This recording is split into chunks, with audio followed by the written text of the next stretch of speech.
Hello everybody and welcome back to Rebellious Menstruation and another book review of Jane Austen's 1811 novel Sense and Sensibility, originally published anonymously by a lady.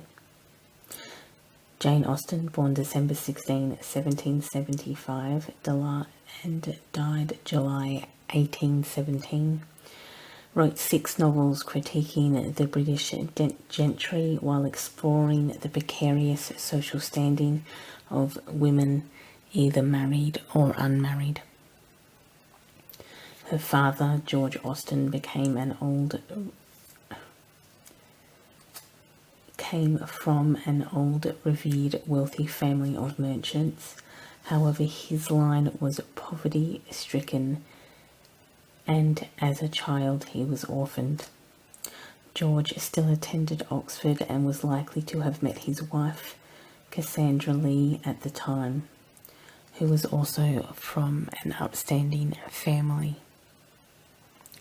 They had 6 children, 4 boys and 2 girls, and were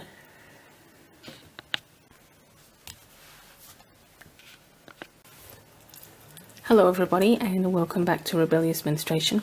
This is a continuing series on women authors. Currently I'm looking at graphic novels.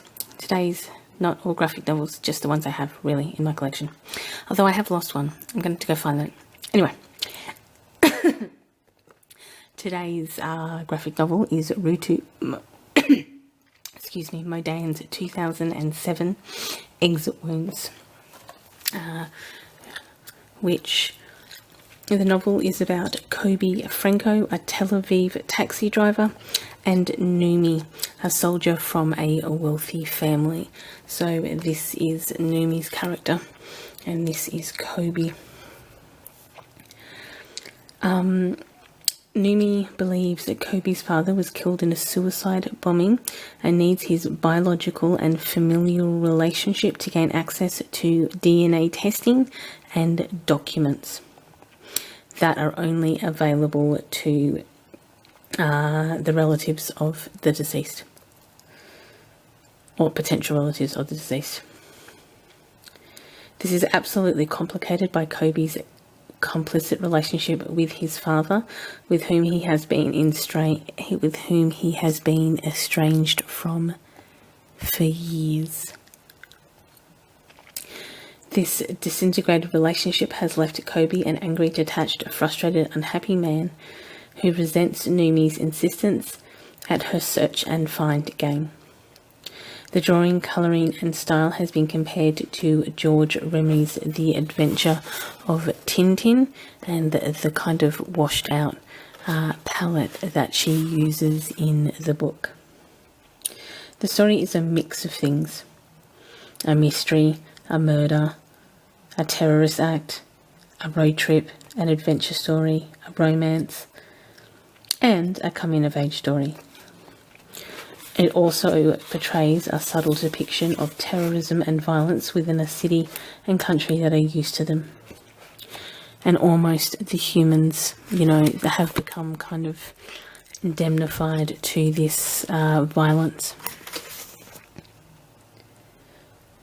The characters are fleshed out and rarely buy into the tropes that are related to either the angry young man of Kobe or just women in general in books, or women depicted in graphic novels, or, women who have older lovers.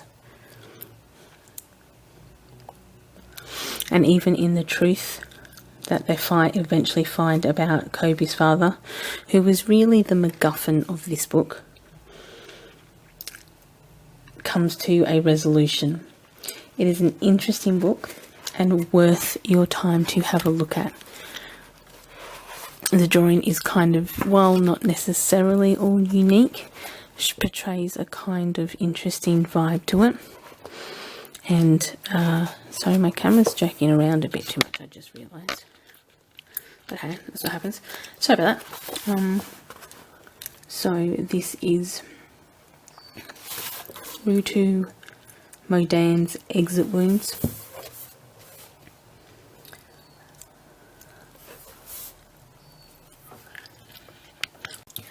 Hello everybody and welcome back to Rebellious Menstruation, and this is a book review on the 2005 to 2007 Guardian weekly comic strip collected in this 2007 graphic novel Tamara Drew, written by Posey Simmons.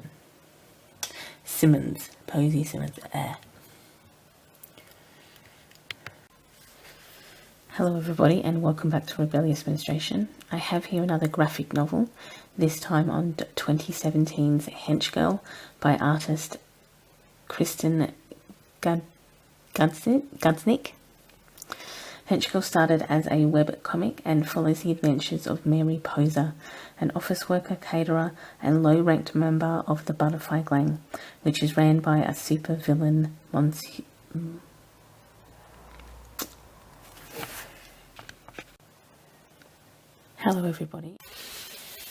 Hello everybody and welcome back to Rebellious Menstruation and my most unpopular series today, book reviews of ones that I like and that I personally want to review. Okay, yay! So today we're looking at California natives Janet Fitch's 1999 novel White Oleander. This novel is also an infamous member of the Oprah's Book Club, which it was the May 1999 pick, but that is fabulous for me because who cares, it's a book club.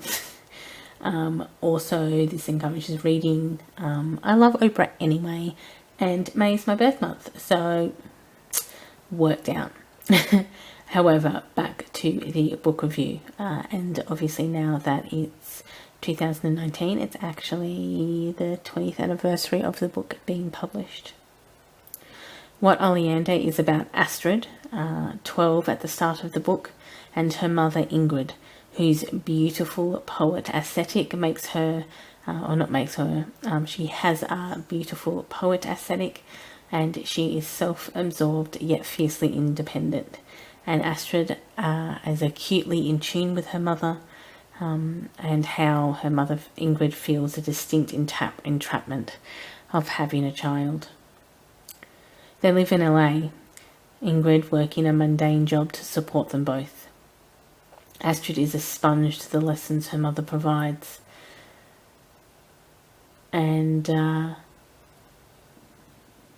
is so close to Ingrid that she notices the subtle changes within her mother when she genuinely falls in love with a man even Astrid knows is far beneath either of them.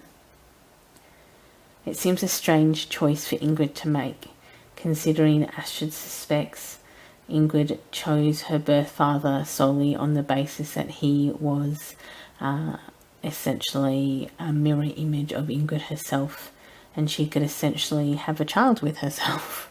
Kind of a very narcissistic reason to have a child with another person.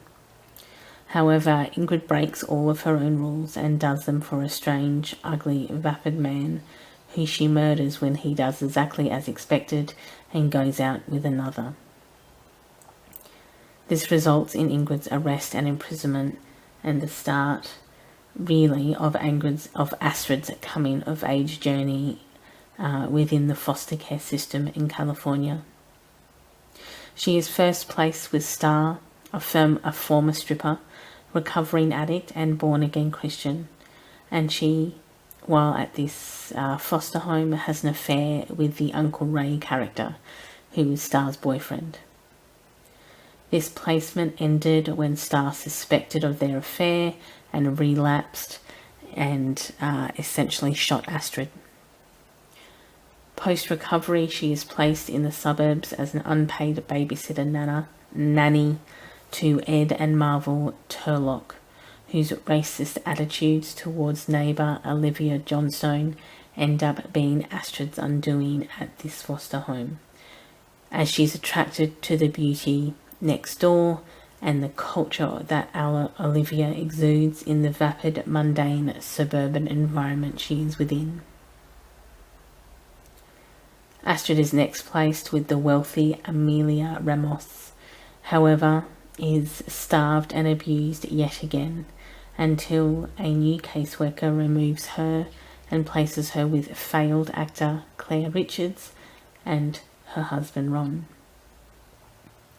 While this placement is often considered to be Astrid's best placement, as she starts doing better at school, gets clothing, and is fed properly, she is effectively brought in as another nanny companion, like with the Turlocks, for the emotionally damaged Claire. And of course, by this time, the 17-year-old Astrid knows that she is the unpaid babysitter for Claire, and the lives she will never have. The house, schooling and parenting that she will never be able to have. The future, degree and life that she's been promised but is unable to access. This house, this family, more than any of the other homes, are really what break Astrid. Star and her rebellious affair with Roy, are emblematic of the trial trauma of her mother. The Turlocks are really her post-traumatic experience and the aftermath of all of that. Presenting to her the beauty of Olivia, but ensuring that Astrid herself, who has been taught her whole life by her mother that beauty is the be-all and end-all, is broken beyond belief. Amelia Ramos makes her ugly by starving her. She removes Astrid's own beauty and strips her of her humanity, but also, more importantly, strips her of her beauty. Claire, on the surface the perfect foster carer, is the actual disaster. She and her husband really elected to foster a teenager as a last resort, as a focus for the depressed, emotionally unstable, suicidal, paranoid Claire. And this shakes loose any connections to the life Astrid thought that she should have, or in fact the reality that she actually does have. She spends time after Claire's suicide in the children's foster group home at McLaren's, colloquially known as Max, and connects with another damaged child in the system, Paul Trout, before agreeing to be placed with her last family, Russian hustler Renee Grushenka. Before Renee, she rejects quite a few appropriate families for her and goes with the Russian hustler Renee. Or Rena, probably. Astrid is attracted to Rena's hustle and attitude, and this last placement gives her the ability to reconcile with her own decisions and the decisions and life choices that have been thrust upon her. While she has another affair with Rena's boyfriend Sergei, her disaffection is apparent. Unlike her desperate affair with Ray in the first home with which she was placed, her contact with her mother is scattered during the times of foster care.